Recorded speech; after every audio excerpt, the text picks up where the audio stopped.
How do I turn off S Mode on my Windows device? Welcome to today's video tutorial.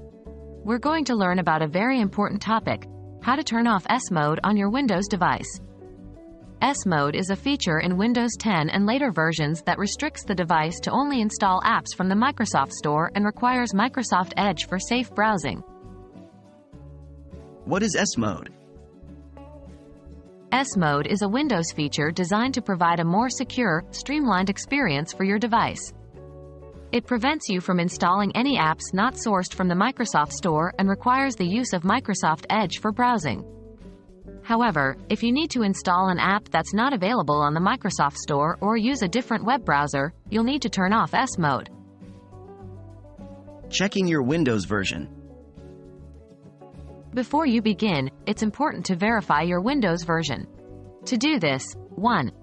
Click the Start button on the bottom left of your screen. 2. Select Settings. 3.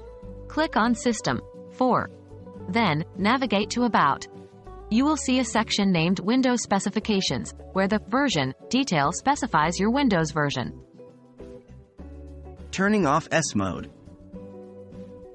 Now that you've confirmed your Windows version, let's proceed with turning off S Mode. 1.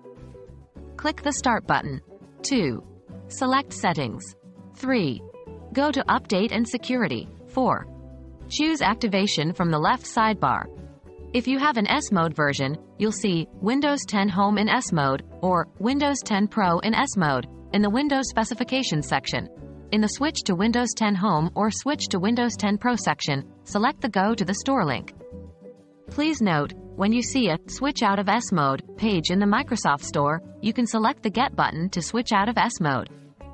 It's crucial to know that switching out of S Mode is a one-way process.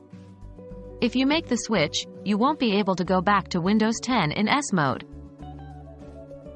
And there you have it.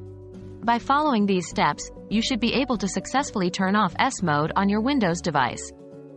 It's a straightforward process, but remember, once you've made the switch, you can't go back. Hope this tutorial has been helpful. Happy computing!